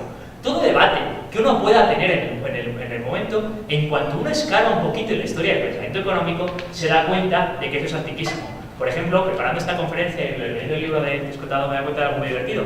Una de las cosas más importantes es: no, la economía no debería ser esa ciencia que solo se dedique al PIB y solo se dedique a las cosas materiales. Deberíamos investigar la felicidad. Eso lo hemos oído todos, ¿no? Pues la idea de que la economía debería dedicarse a la felicidad, la economía de la felicidad, Happiness Economics, toda una nueva rama. Godwin, 1824, la economía de la felicidad, ya escribo el libro. En 1824, hace 2 siglos, 200 años con esta idea tan chilena. Condorcet, el maravilloso, el adoradísimo Marqués de Condorcet, que era un optimista con respecto a la humanidad. La Revolución Francesa estaba escribiendo sobre la economía de la felicidad y sobre cómo hacer felices a los hombres, hace 250 años. Y ahora nos creemos que somos tan modernos. Da igual qué debate se nos ocurra, que alguien lo ha debatido ya antes. Entonces, ¿por qué es importante conocer lo que otros dijeron antes que nosotros? Como mínimo por 3 o 4 razones. Como mínimo porque si voy a intentar hacer un aporte nuevo, será bueno que conozca lo que han hecho los aportes anteriores. Es decir, si la ciencia avanza por acumulación, sería bueno saber qué caminos han recorrido los otros, como mínimo por prueba y error. Como mínimo para ver, este camino no lo debemos recorrer, vamos a ir por este camino. Pero esa idea, en España hicimos mucho lo de descubrir el Mediterráneo. El Mediterráneo, el centro de la Tierra ya está descubierto, ¿no? Esa idea de: mira qué idea tan original he tenido. Y dices, todo el esfuerzo que has recorrido en ese recorrer ese camino, hace 200 años ya lo hizo otro. ¿Por qué no avanzas con él y luego vas a ondas de gigantes un poquito más allá? Eso como mínimo. ¿Por qué otras razones tenemos que conocer la historia del pensamiento, de dónde vienen nuestras ideas? En segundo lugar, porque conociendo de dónde vienen las ideas, entenderemos mejor las ideas. Es decir, cuando a día de hoy alguien nos dice que tienes pensamiento burgués, lo que está diciendo es, primero, que él tiene un pensamiento marxista. ¿Se acuerdan del principio de la conferencia, no? Está hablando de esa idea de superestructura y estructura. Primero, él se está autodefiniendo como marxista o tiene reminiscencias de pensamiento marxista. Segundo, está hablando de que burgués es una mala palabra. Volvemos a leer en McCloskey y la importancia de las virtudes burguesas. Es decir, cuando alguien acusa a alguien de tener pensamiento burgués, si conociese la historia del pensamiento, nos situaríamos todos de manera mucho más clara. Estamos hablando de una persona de reminiscencias o herencia marxista frente a una persona de herencia liberal. Luego, es muy importante conocer esto, la genealogía de las ideas. Y las ideas son unas hijas de muchos padres. Las ideas son todas hijas de muchos padres. No hay nadie que tenga, no hay idea que se le ocurrió a uno, se levantó una mañana y dijo, esta es mi idea. Toda idea es fruto de muchos padres que han ido contribuyendo a esto. Y las ideas, las pobrecitas, que muchas se quedan huérfanos, es importante o es conveniente conocer a los padres de las ideas. Le digo, no es clarísimo de este señor es este padre de esta idea, no, es un universo de pensamiento. Aquí tenemos la genealogía de mi escuela de pensamiento y se va viendo como cada autor es siendo influido por otro autor, que es siendo influido por otro autor, y al final uno puede ir llegando hasta el momento, no digo que el primer autor que tuvo la primera idea, pero sí generando estos árboles genealógicos que más o menos nos permiten situarnos, ¿no? Y luego uno se lleva grandes sorpresas cuando va descubriendo esto. Bueno, voy muy rápido. Ahora volvemos a lo que, porque claro, la conferencia va de las ideas son lo más importante. O sea, no me ahorro objetivos, no es, las ideas son muy importantes, no muy, lo más, o sea, no hay nada más importante que las ideas. Nuestra configuración como personas y nuestra configuración como sociedad, lo que somos y seremos y como sociedad y como persona, depende de lo que creemos y las ideas que tomemos. No voy a entender. Lo segundo es, las ideas que tenemos no se producen, no las tenemos fruto de un debate honesto, público, actual, sino que en el fondo, en el debate público, estamos debatiendo ideas de hace 40 o 50 años, el debate científico no es tan honesto como nos gustaría y los paradigmas cambian por muerte, no cambian por la vejez de los anteriores, no cambian por el convencimiento, y ahora nos tenemos que preguntar cómo conseguir llegar a transmitir nuevas ideas. Aquí tenemos a los medios de comunicación. Aquí tenemos a los medios de comunicación, es algo muy típico, ¿no? Es que la televisión transmite malos valores. Esa historia la hemos oído 50.000 veces, ¿no? Bueno, a mí me da la sensación de que la televisión es más el espejo de la sociedad en la que vivimos que lo que transmite las ideas a la sociedad en la que vivimos. Me da la sensación de que la televisión cumple más la función de lo que vemos en la televisión es la parte de la sociedad que nos gustaría ver o no nos gustaría ver, más aún que creer que la televisión es lo que transmite las ideas a la sociedad. Explico la diferencia entre uno y otro, ¿no? Claro, y la política, y dicen, no, la política, los políticos deberían dar ejemplo y deberían, los políticos deberían dar ejemplo y deberían transmitir buenos valores o buenas ideas a nuestra sociedad. No sé, ese chiste que estaban un grupo de políticos en un café en la Revolución Francesa y entonces ven pasar a la gente por la calle y dicen ¿qué hacemos? Vamos a la manifestación, y se pone a la cabeza de la manifestación y luego miran para atrás y dicen ¿y por qué nos manifestamos? Porque en el fondo el político no es el que lidera la manifestación. Donde está la gente que se manifiesta, el político se pone el primero para que la gente le siga, pero no es que la gente se esté siguiendo. Es decir, no es que el político lidere y los demás van hacia donde va él, es que la sociedad va a una elección y el político quiere llevarse los votos y se pone el primero. Pero no tiene ahí una función de liderazgo en el que la gente le sigue. Creo que mañana en Ecuador también va a quedar bastante claro. No es el político el que organiza la manifestación y todo el mundo le sigue qué gran líder es, más bien al revés. Más bien, primero la gente sigue y se pone el primero para ver si sale la foto, que es en realidad lo que quiere. Y la sociedad escucha. La sociedad escucha, la sociedad está dispuesta a escuchar las ideas que se le transmiten. Aquí digo, putas y monjas, lo digo con todo vamos a ver. Siempre ha habido en toda la historia de la humanidad el mismo porcentaje de mujeres que consideran que es muy bueno ser casto o que es muy bueno ser monógamo, y el mismo porcentaje de mujeres que consideran que han sido promiscuas y que consideran que es muy bueno. Lo que distingue, tenemos esa idea de que en el siglo XVI todas las damas eran damas castas y puras o monjas, y que en el siglo XXI más viva la vida y esto es un escándalo. No, siempre ha habido el mismo porcentaje. Lo que distingue a una sociedad de la otra es a qué admira esa sociedad. ¿Qué admira esa sociedad?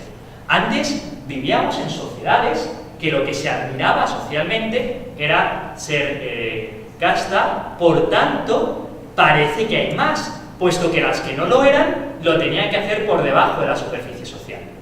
Ahora mismo, siendo profesor de universidad, me da la sensación de que es exactamente lo contrario. Ahora, a aquella alumna que a los 20 años es virgen, lo oculta y lo que sobresale es lo otro, porque la sociedad admira lo contrario. Lo que cuenta, entonces, no es la idea que tú transmites a la sociedad, es la idea que la sociedad recibe.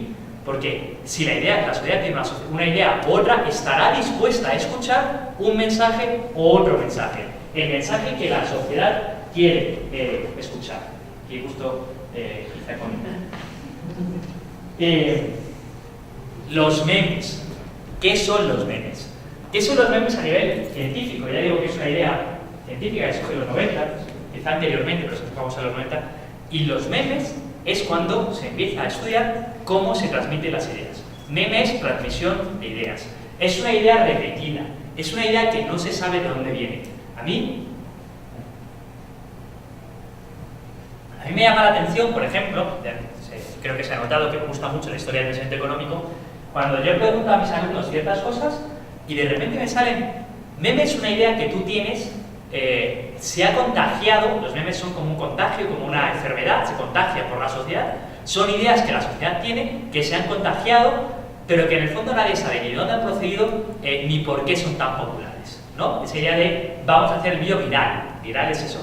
Pero en el fondo tú no sabes muy bien por qué esa idea se ha llegado a transmitir o tiene éxito unas sí y otras no, y no se puede saber muy bien.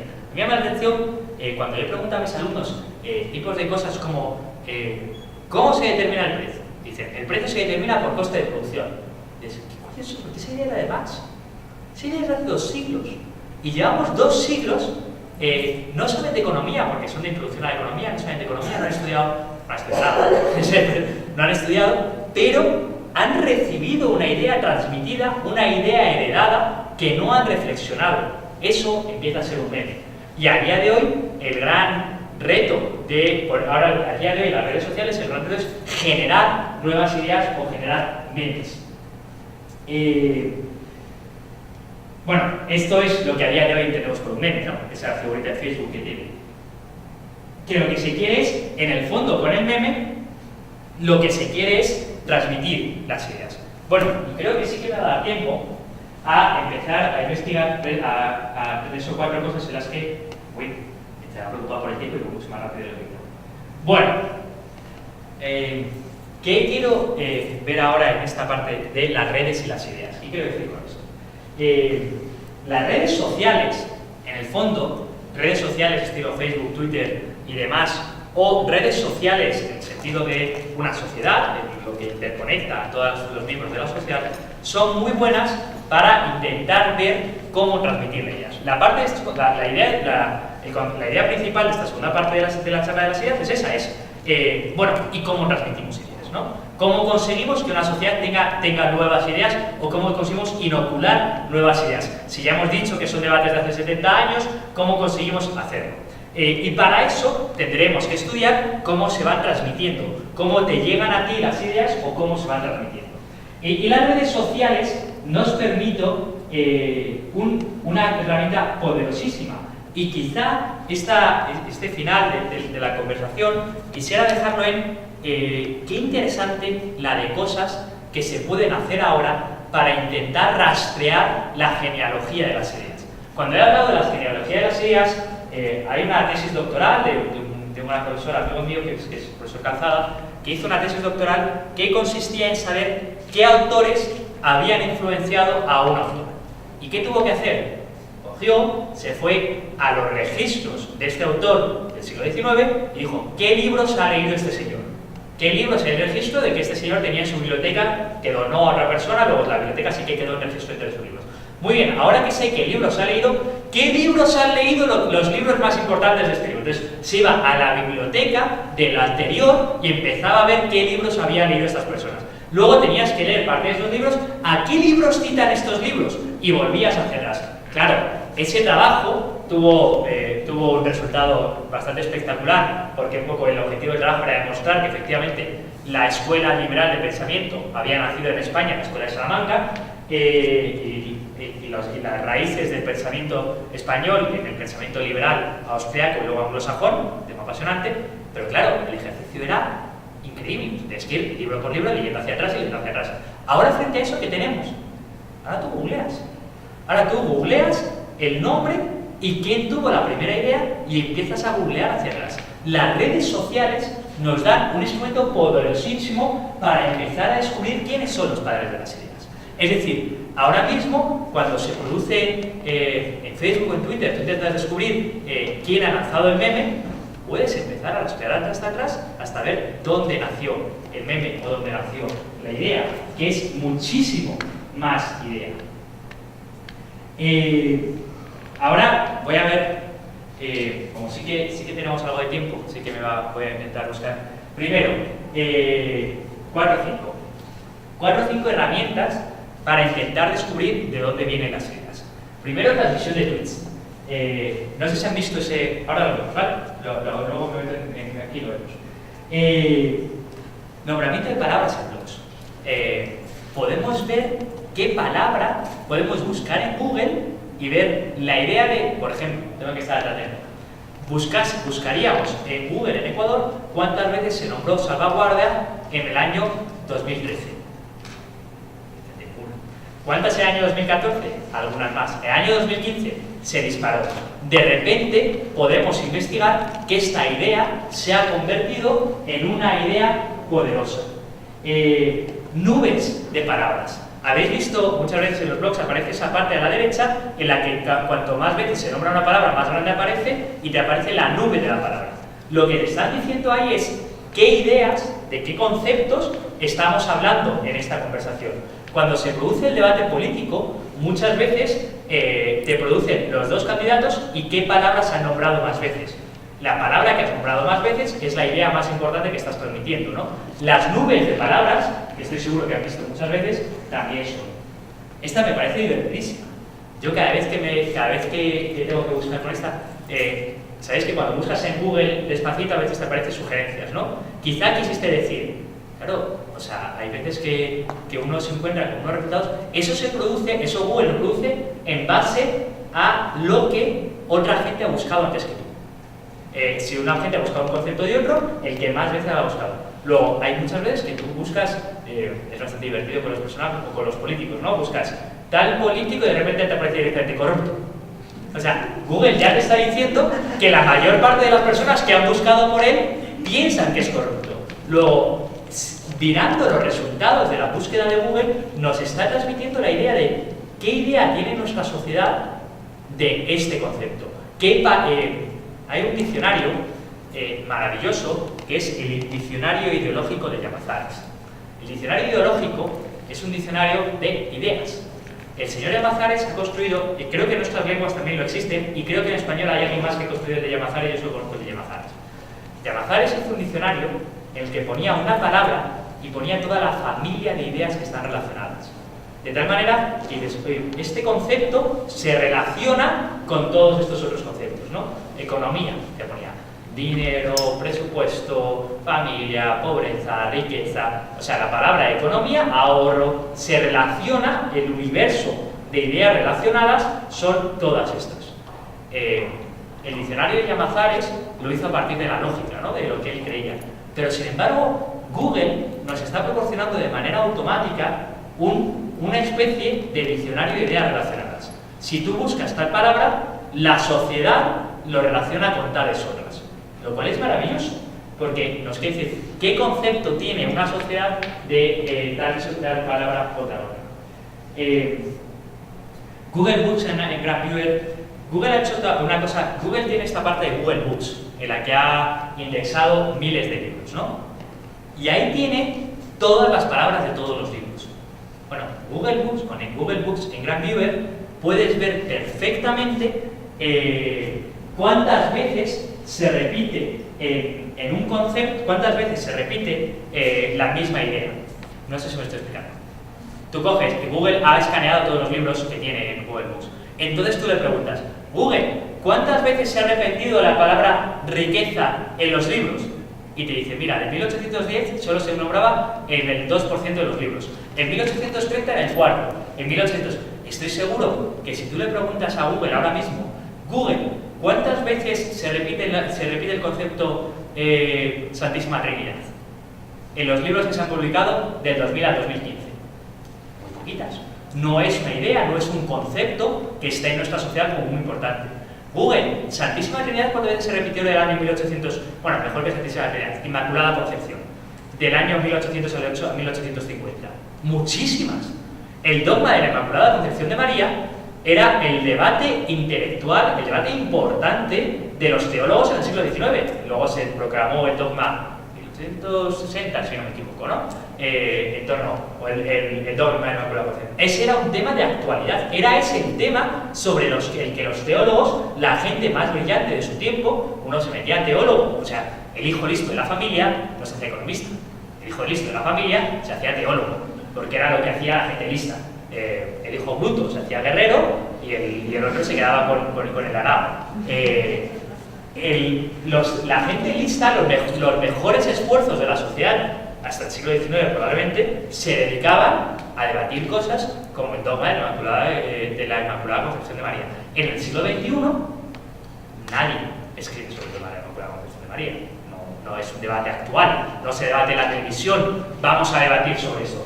¿Por qué? Porque es que ya hemos cambiado de paradigma. Ya no estamos en el paradigma, ya no estamos en una sociedad en que eso era lo importante. Ahora estamos en una sociedad en que otras ideas son las importantes, ¿no? ¿Cuáles son las ideas de nuestro tiempo? Este es el tema, este es el gran tema, ¿no? Hemos llegado al final de la conferencia y que es, claro, y ahora es cuando tendría que venir la carnaza. Bueno, la carnaza no viene, lamento decirlo. Es decir, no puedo decir yo cuáles son las grandes ideas de nuestro tiempo, pero sí que creo que tenemos que reflexionar sobre las grandes ideas de nuestro tiempo. Por ejemplo, una idea que está en el centro del debate público y político, la desigualdad. Ese es el tema. A día de hoy, en economía, en sociedad, en la sociedad se habla de desigualdad. Ese es el tema. Fíjense que el debate es muy distinto. Yo como economista liberal estoy intentando trasladar completamente. Unos hablan de desigualdad, y yo creo, no, tenemos que hablar de riqueza. Es completamente distinto de qué tema estamos hablando. Pero probablemente estamos hablando de desigualdad constantemente. El momento 99%, el momento otro mundo es posible, habla de economía. Claro, ¿qué conceptos son los importantes para nuestra sociedad? ¿Qué conceptos son, qué valores son, qué ideas, qué instituciones, qué ideas comúnmente aceptadas, qué ideas tenemos que ni siquiera sabemos que las tenemos, ¿no? ¿Qué ideas tenemos aquí detrás de nuestra cabeza que en el fondo son las que nos configuran como sociedad y configuran nuestro pensamiento? Bueno, la labor de los filósofos, y en realidad debería ser la labor de los intelectuales, pero digo que los intelectuales solo reciben la labor de los filósofos, solo reciben la labor de los pensadores, es pensar sobre las ideas que no pensamos.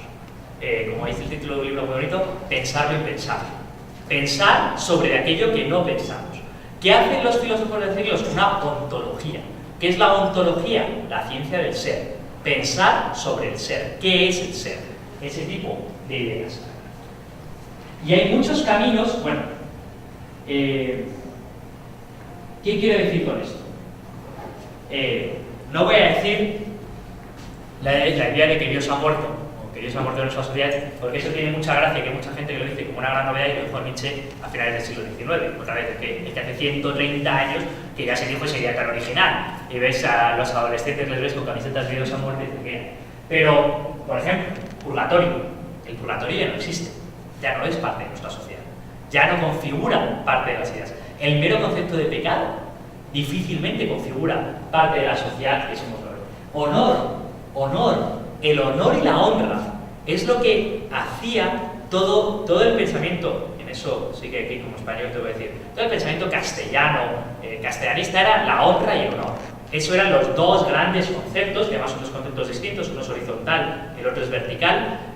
La honra es entre tus semejantes y el honor es frente a los de arriba, pero la honra y el honor eran los dos grandes conceptos de un caballero castellano.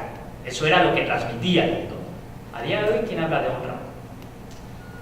Lo que era más importante en el siglo XVI, en el siglo XXI no tiene ninguna importancia. Patria es un concepto también bastante obsoleto, ¿no? Bastante. Ahora, ¿cuáles son las ideas o los valores de nuestro tiempo?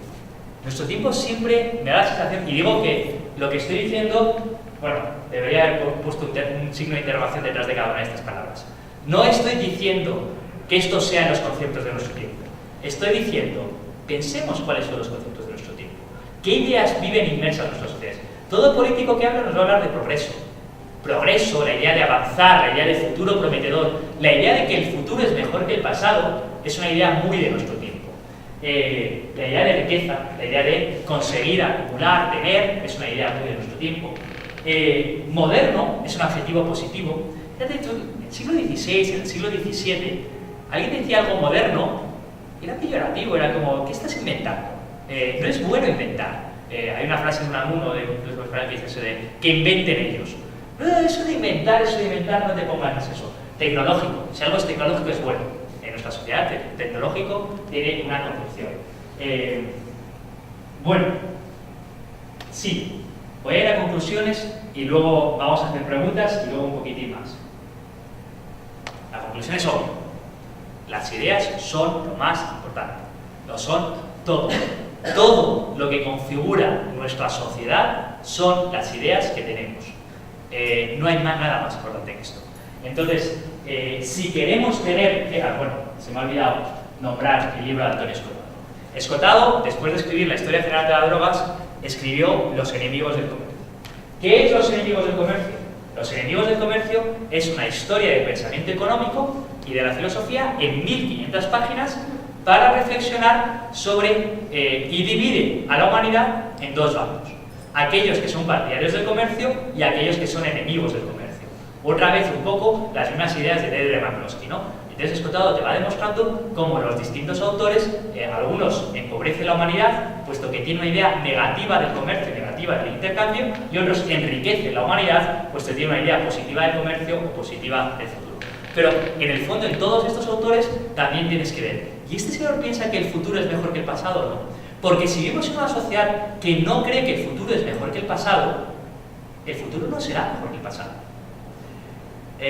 Curiosamente, las culturas tradicionales del Ecuador, de la Amazonía, tienen una concepción del tiempo circular. Tiene una concepción del tiempo circular en que todo se repite. Esa idea de que se reencarna el alma de otra persona, luego volverás sobre ti mismo y volverás a un tiempo circular. Si concibes el tiempo como circular, el futuro no será mejor que el pasado, porque harás lo mismo para volver a la misma rueda.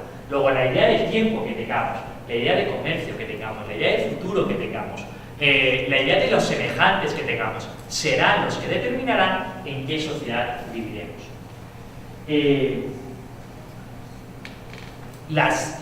Todos tenemos ideas que no pensamos. Y no pasa nada, no pasa nada. Es obvio que todos tenemos ideas de cómo funciona. Yo tengo ideas de cómo funciona el motor y no tengo ni idea de cómo funciona el motor. Pero no pasa nada. Puesto que no podemos pensar todas las ideas que tenemos. Pero si estamos en la universidad o vinimos a este nivel, sería bueno plantearnos cómo son las ideas. Sería bueno reflexionar los conceptos que tenemos, al menos de aquellas cosas más importantes. Por ejemplo, el tema que me preocupa, ¿qué es una universidad? ¿Nos hemos parado a pensar qué es la universidad? Porque yo tengo a mis alumnos que van a la universidad y les preguntas, ¿qué es la universidad? Tienes un concepto profundo. ¿Qué es una empresa? ¿Qué es tu empresa? ¿Qué es una empresa en general y qué es la empresa donde trabajo? Tengo un concepto de cuál es la empresa, por qué estoy aquí. La universidad, por poner el ejemplo de internet, la universidad es una institución que se generó desde el siglo XIII para transmitir conocimiento. Y tenemos la idea, no, la universidad es... No, es curioso porque precisamente esta universidad es el ejemplo de exactamente lo contrario. Una universidad no da títulos, no es esa la función de la universidad, a pesar de que los alumnos vengan, leyendo muchos de ellos que nos dedicamos a dar títulos. La universidad en el siglo XIII no da títulos. Una universidad no se dedica, una universidad se dedica a transmitir conocimiento. Y a día de hoy sigue siendo lo mismo. Si conocemos el concepto, si reflexionamos en el concepto, una empresa es una asociación de personas para lograr un objetivo. Eso era empresa. Cuando el Quijote se lanza, Cervantes lo que dice es hizo una gran empresa. Quería lograr un nuevo objetivo. Una empresa es una asociación de personas para lograr un objetivo. Si tenemos ese concepto de empresa, quizá entendamos. ¿Y esta empresa que estamos, para qué se fundó? ¿No? Vivimos, o sea, los conceptos son los que nos configuran. Y muchas veces no hemos pensado en los conceptos. No hace falta pensar todos los conceptos, a lo mejor el concepto de librería no hace falta pensarlo para vivir una vida tranquila, pero es bueno que los conceptos de los que llevamos más inmersos, que es una empresa, que es una sociedad, que es una familia, los tengamos claros, ¿no? Y la sociedad se configurará por las ideas que tengamos. Y las ideas se transmiten. Y no sabemos cómo. Esa es la dificultad. Ese es el kit de la cuestión. No sabemos cómo se transmiten las ideas. Tenemos gente que estudia marketing, tenemos gente que estudia publicidad, pero en el fondo de nuestra alma es algo tan complejo que aún no hemos llegado ni a empezar a entender. Y lo que quiero decir es que Google, las redes sociales, nos permite empezar a hacer esa genealogía, ese rastreo de las ideas de manera nueva. Es bastante divertido en el debate político, como uno ve que normalmente, en el debate político, en el debate público más que político, se ve claramente cómo se transmiten estas ideas. Se ve claramente cómo el think tank lanza una idea, un concepto, un grupo de intelectuales, que son los que están en la segunda línea, la reciben y la empiezan a difundir. Luego alguien la dice en público, la adquiere la sociedad y luego la dice en político. No sé si conocen un caso clarísimo, que es el caso de somos el 99%. ¿Alguien sabe? 99% de pobres frente a 1% de ricos, Occupy Wall Street, we are the 1%, ¿no? Somos el 99%. Bueno, ese concepto se ve perfectamente, bueno, otra idea, otro mundo es posible. Lo hemos oído mil veces, ¿no? Otro mundo es posible. En primer lugar, tiene un think tank, tiene la idea. Un pensador, uno de los que crea ideas, tiene la idea. Lo lanza al público, lo conoce la gente que está alrededor, lo dice alguien en la televisión, otro mundo es posible, se convierte en el logo de Davos y luego los políticos la repiten. Y luego ya se hace para toda la sociedad. Ahí tenemos claramente cómo se ha ido generando, cómo se respetan las ideas. Bueno, lo imprescindible de reflexionar sobre nuestras ideas. Es decir, nuestra labor como universitarios, como académicos, o la labor como ciudadanos formados, es pensar los conceptos que tenemos, es pararnos a pensar qué ideas tenemos, qué ideas nos configuran a nosotros como personas y a nosotros como sociedad.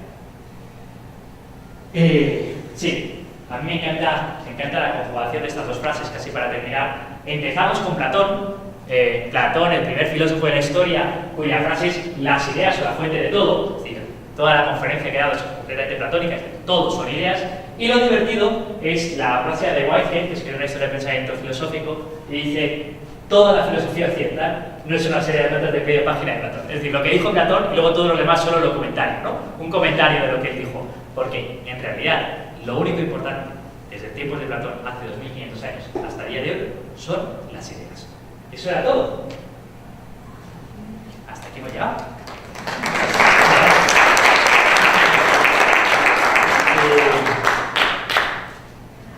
Abrimos espacio un ratito, no sé si Sí. tienen preguntas. Sí. Déjeme, mientras. ¿Algún comentario, alguna pregunta? Preguntas y comentarios, por favor, y vamos a ver alguno. Vamos a ver si tenemos preguntas y comentarios.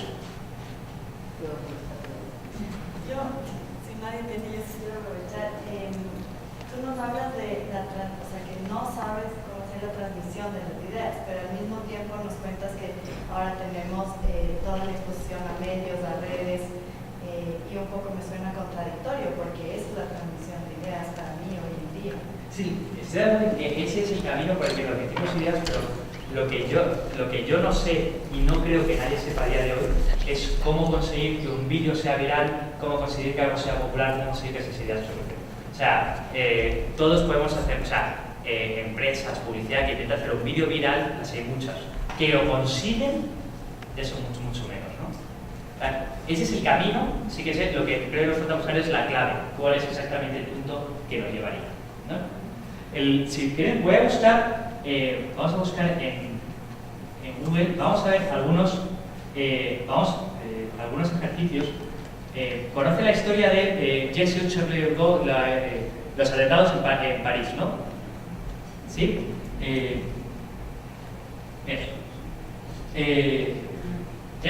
Yo solo con esto, Jesse Charlie, muchísima gente no sabía ni lo que significaba, ¿no? Y a ver si encuentro para que aquí.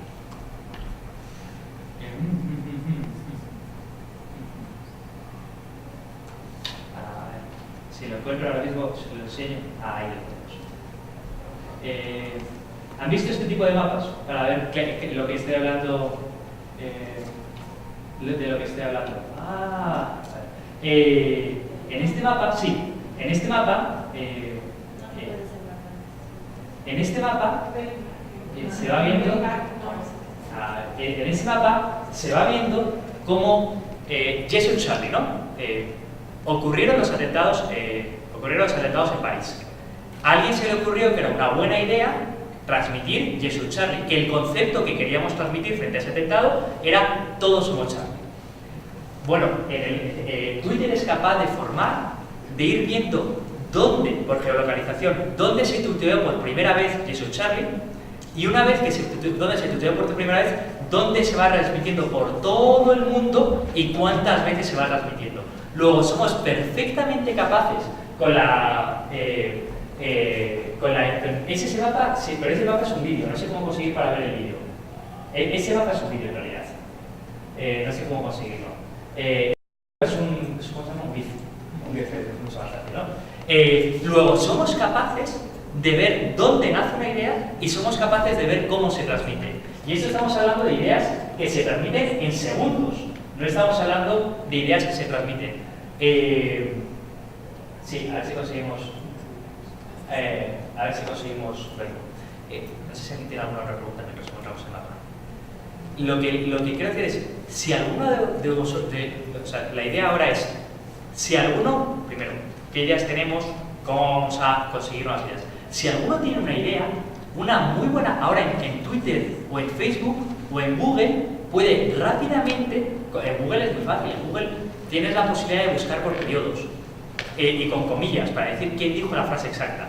Luego, en Google ahora mismo puedes intentar rastrear quién tuvo esa idea o quién dijo el primero de todos esa idea, que es muchísimo más interesante, ¿no? Pues muchísimo más rica la idea. A ver si consigo. Bueno, y debería haberme acordado. Sí, lo tengo, pero no lo tengo. ¿Alguna otra idea? Sí. Bueno, las ideas, como tú nos dices, vienen de muchos lados, de muchas formas y nos llegan de diferentes partes. Lo que nosotros estamos haciendo buscando, y creo que deberíamos llegar, considero que una de las partes principales al respecto de este tema es un poco el conocimiento tradicional, las ideas que tuvieron nuestros padres y que se van adaptando a nosotros. Y eso se va en muchísimas cosas, en cuáles son tus tradiciones, en cuáles son tus comidas, en cuáles son tus formas de estudiar, qué es lo que te gusta, qué es lo que no te gusta, qué es lo que te nace de izquierda, de derecha, conceptos políticos, económicos, etcétera, etcétera. A veces nosotros queremos siempre transmitir nuestras mejores ideas a nuestros hijos, pero no siempre lo hacemos porque nuestros hijos hoy se sientan adelante de un iPad y les llegan otro tipo de ideas que tal vez no son las que nosotros quisiéramos que les lleguen. Eso voy a decir tres o cuatro cosas. Primero, la tradición. La palabra bonita es traditio, es entrega, porque te entrego lo mejor. Lo que hemos recibido de nuestros padres ha sido lo mejor. y lo mejor que tenemos. Y es curioso porque la entrega es a beneficio de inventario. ¿Esto qué quiere decir? Es como las herencias. Tú recibes la herencia de tus padres y tú tienes la posibilidad de escoger lo que te quedas y luego hay cosas que votas. Es decir, qué bonito era el sofá de casa de mis padres, mira, no me sirve para nada, lo voto. Luego de la herencia que recibes de tus padres, parte la recibes y parte la votas. Y sin embargo, lo que realmente es importante, a pesar de eso, y los hijos son perfectamente libres de escoger lo que reciben y lo que no reciben. Sin embargo, las ideas profundas son las que se transmiten. Por empezar, tus hijos reciben tu idioma de ti, reciben tu idioma, pero tus hijos reciben tu concepto de trabajo, de la importancia del trabajo, la importancia del estudio. Lo que ven en casa es lo que acaban recibiendo. Es decir, a pesar de que nos parezca que se transmite menos, es cierto, se transmite poco menos porque ellos reciben otro, reciben mucho más de lo que nos parece. Pero eso nos pasa a todos con los años. Todos con los años nos vemos a nosotros mismos y dicen, he acabado siendo igual que mi padre. Y esas ideas te las ha inoculado, te han llegado a ti y dices, ¿por qué acabo diciendo las mismas frases que decía mi padre si cuando me decía a los 16 años lo odiaba con todas mis ganas y ahora la repito exactamente igual? Porque es una transmisión de ideas, pues es mucho más profunda de lo que parece de manera superficial, ¿no? Se van quedando mucho más. Y eso me parece tres cosas importantes de esa frase, de esto también. Primero, no, la tradición es importante, como digo, no podemos construir un mundo nuevo con ideas nuevas.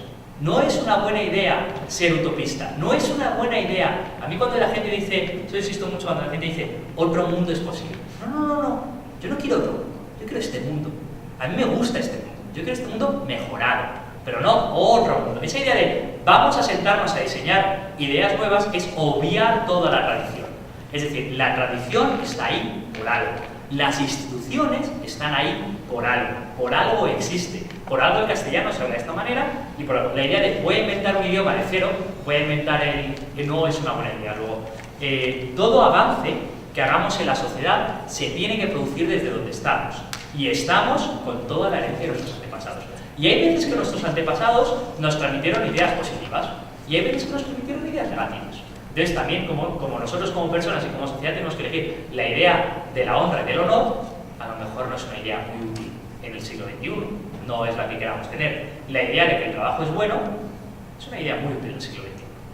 Ahí tenemos distintos. ¿No hemos oído? No. Vale, lo lamento. ¿Alguna otra? Sí. Porque siempre son ideas. Por ejemplo, es idealista. Por ejemplo, bajo una opinión. Qué precioso. Tesis y antítesis, eso. Pues voy a hacer. ¿Sabes de dónde viene tesis y antítesis? ¿Ves? Tesis y antítesis es otra de esas ideas que utilizamos. Tesis, antítesis y síntesis, que es la parte final, es pensamiento hegeliano. Esas frases las dijo Hegel y él fue el que dijo tesis, antítesis y síntesis, ¿no? Y eso tiene tres concepciones. En primer lugar, lo que quiere decir Hegel es se crea una idea, una tesis, luego la contraria, la antítesis, y luego pasamos a la síntesis, que es la unión de las dos o la confluencia de las dos.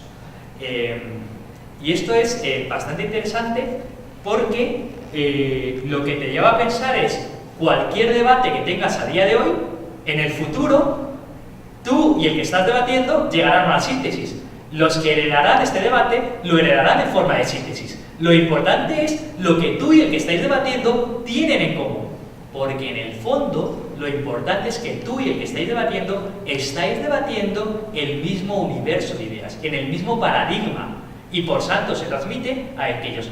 Aquellos que defendían la Inmaculada Concepción de la Virgen María y aquellos que defendían la no Inmaculada Concepción de la Virgen María, y no es un tema baladí, porque la Inmaculada Concepción de la Virgen María lo que quiere decir es que la Virgen María, ella misma, nació libre de mácula. Es decir, nació sin pecado concebida. Pero claro, si la Virgen María nació libre de sin pecado concebida, Jesús no es hijo de mujer, porque ella ya nace. ¿Se entienden las dos posiciones del debate? Una posición dice que la Virgen María no podía tener mácula, no podía estar manchada. Otra dice que si María no está manchada, Jesús no es hijo del hombre. Entonces es mucho más claro. Bueno, visto así, el debate son dos posiciones completamente contrapuestas. Visto un siglo después, ¿qué nos parecen los dos que debatían eso? Lo mismo. No es muy poquita gente marca diferencias en este debate teológico. Lo cual a mí me preocupa mucho, porque yo, que estoy en el debate público ecuatoriano o en el debate público de las ideas económicas, me doy cuenta que lo que yo pienso y lo que piensa esto enfrente de mí, dentro de 50 años, nos mirarán a los dos y dirán, en el fondo pensaban lo mismo. En el fondo se mueven dentro del mismo paradigma, en el fondo se mueven dentro del mismo universo de ideas. Y de eso, del debate de la Inmaculada Concepción de la Virgen María, ganaron los que eran partidarios de la Inmaculada Concepción, que ha acabado siendo dogma de fe, entre tesis y síntesis, y entre tesis y antítesis, uno que dijo una cosa, el otro que dijo la contraria, y llegamos a la unión de lo mejor de las dos. Porque en el fondo se parece mucho porque debaten dentro del mismo paradigma. Bastante interesante. ¿Alguna otra pregunta? Bueno, pues muchísimas gracias. La verdad es que yo me lo he pasado bien porque me encantan las ideas. Es muchísimo más divertido que hablar de economía o hablar del presupuesto y esas cosas. Y en el fondo esto es lo que importa, ¿no? Porque en el fondo en el largo plazo son las ideas las que tenemos las que nos harán ricos, no el precio del petróleo mañana. Eso no va a cambiar nada. Gracias.